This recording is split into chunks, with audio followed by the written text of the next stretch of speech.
Siapa sangka seorang TKW seperti aku bisa dinikahi majikanku sendiri.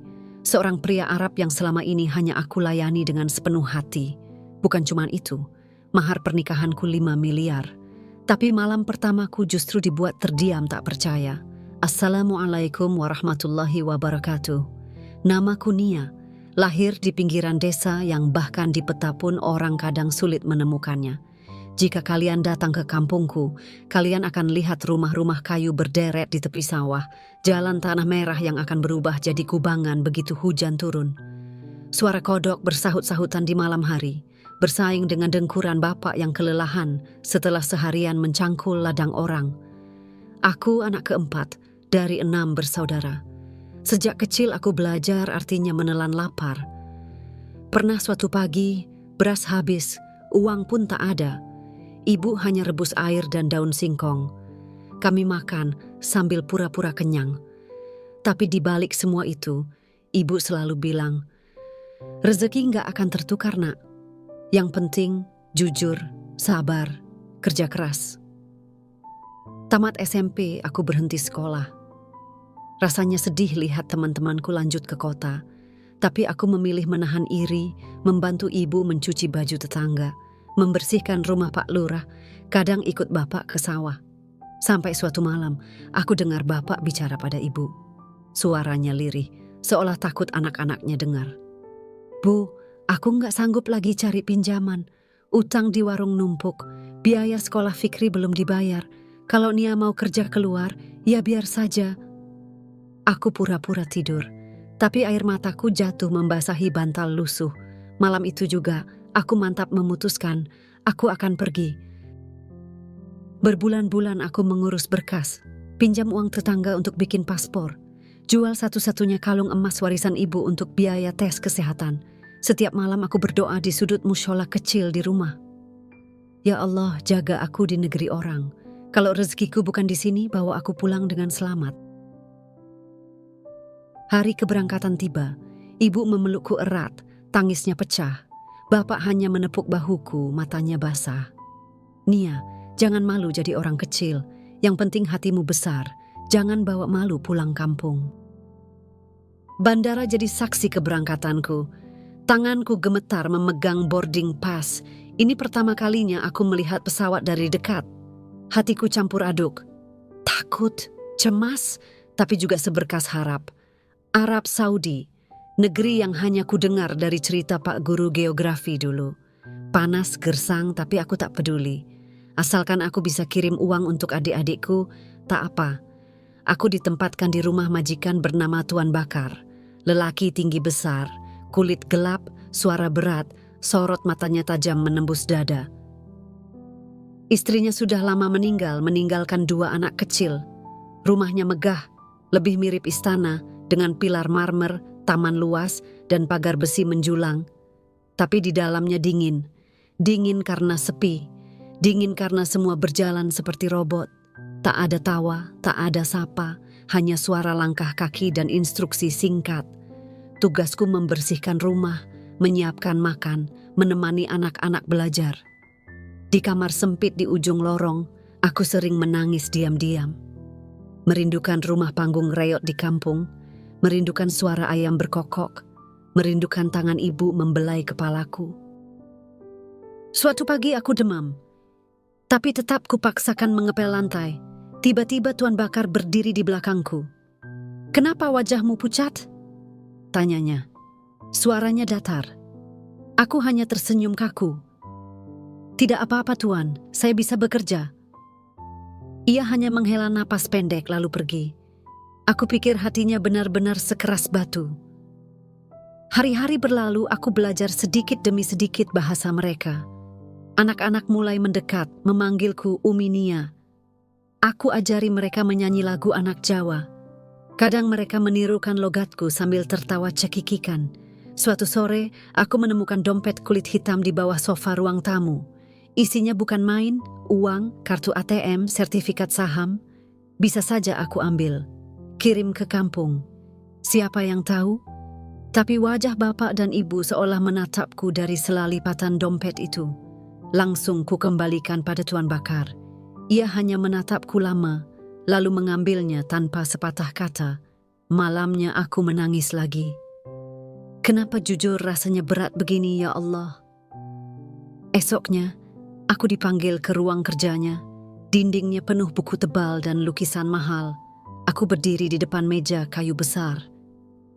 Kenapa engkau tak mengambil sepeser pun? Banyak orang sebelum kamu mencuri di rumah ini. Tanyanya. Aku hanya menjawab pelan. Karena saya di sini cari halal, Tuan. Kalau saya ambil, apa gunanya saya meninggalkan kampung? Tuan Bakar hanya diam. Lama sekali. Aku nyaris pingsan menahan gemetar. Lalu dia mengangguk. Kembalilah bekerja. Setelah kejadian itu, sedikit demi sedikit ia berubah. Ia mulai bertanya apakah aku sudah makan. Ia pulang membawa sekotak kue, katanya untuk anak-anak. Padahal diam-diam ia menatap reaksiku. Kadang ia pulang larut malam, tapi sebelum naik ke kamarnya, ia sempatkan memeriksa dapur. Pernah sekali aku sakit. Ia memanggil dokter ke rumah. Kau harus sehat, anak-anak butuhmu, katanya singkat. Aku tak pernah membayangkan perasaan ini. Aku hanyalah pembantu. Bagaimana mungkin majikan menaruh hati? Tapi tatapan Tuan Bakar tak bisa aku pungkiri. Ia melihatku bukan lagi sebagai ART, tapi sebagai perempuan. Sampai suatu malam hujan turun deras. Anak bungsunya mendadak demam tinggi. Tuan Bakar sedang rapat di luar kota. Tanpa pikir panjang, aku membungkus tubuh si kecil dengan selimut, menggendongnya ke klinik terdekat. Aku menggigil menunggu dokter datang. Ketika Tuan Bakar tiba, ia berdiri di sampingku, menatapku penuh arti. Terima kasih, Nia. Kau menyelamatkan anakku. Beberapa minggu kemudian aku dipanggil ke ruang kerjanya lagi. Tapi kali ini suasananya berbeda. Di mejanya tergeletak map merah, kotak beludru, dan seikat bunga putih. Nia, aku sudah lama memperhatikanmu. Kamu membuat rumah ini hidup lagi. Aku ingin kau tetap di sini, tapi bukan sebagai pembantu. Aku ingin kau mendampingiku. Aku ingin menikahimu. Aku menahan napas. Ruangan seolah berputar. Tuan, saya hanya perempuan kampung. Saya tak pantas. Tuan Bakar hanya tersenyum kecil membuka map itu. Isinya dokumen mahar, rumah, dan rekening tabungan atas namaku. Kau pantas. Bukan karena hartaku, tapi karena hatimu. Malam itu aku berdoa di atas sajadah. Menangis sampai kering air mata. Aku takut. Takut disangka penggoda. Takut keluargaku di kampung malu. Tapi dalam diam aku yakin ini bukan semata takdirku, tapi amanah besar.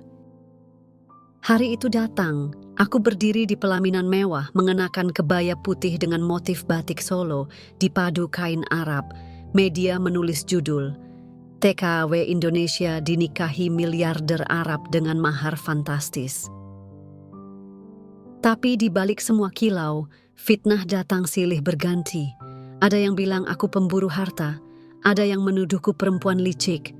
Tapi setiap kali aku menangis, Tuan Bakar hanya meraih tanganku, menggenggamnya erat. Diamlah, Nia.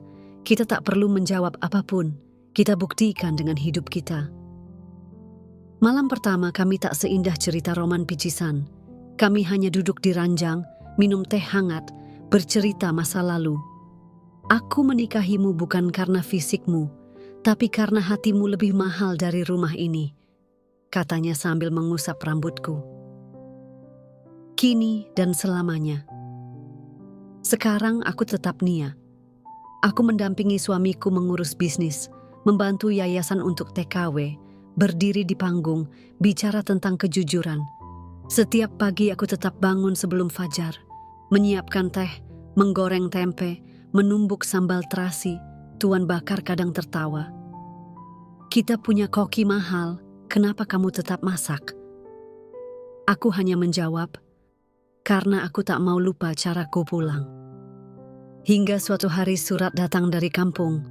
Tulisan tangan ibu, goresan sederhana. Nak, pulanglah. Rumah ini rindu. Ayahmu ingin memelukmu, meminta maaf karena dulu merasa gagal. Aku pun pulang. Tak dengan busana mewah, tak dengan iring-iringan kamera. Hanya aku, suami, dan 2 anak kecilku. Sampai di halaman rumah panggung kayu itu, bapak berlari tergopoh, memelukku. "Anakku, maafkan bapak, kau pulang membawa langit." Aku menangis di pelukannya. Segala gelar, sorot kamera, istana di Arab, semuanya lenyap. Yang tertinggal hanya Nia, anak kampung yang dulu dicemooh karena miskin, yang kini pulang dengan nama baik, dengan harga diri utuh. Karena aku percaya satu hal, jika kau pegang kejujuran erat-erat, maka Tuhan akan membalasnya dengan cara yang tak pernah kau sangka. Teman-teman, dari kisah ini aku belajar, seberat apapun jalan hidupmu, kejujuran gak pernah sia-sia. Doa orang tua gak pernah putus, dan cinta sejati kadang datang dari arah yang tak terduga. Kalau kalian suka kisah ini, jangan lupa share ke teman-teman kalian. Biar makin banyak yang percaya bahwa mimpi besar bisa berawal dari niat baik sekecil apapun. Sampai jumpa di cerita nyata selanjutnya. Wassalamualaikum warahmatullahi wabarakatuh.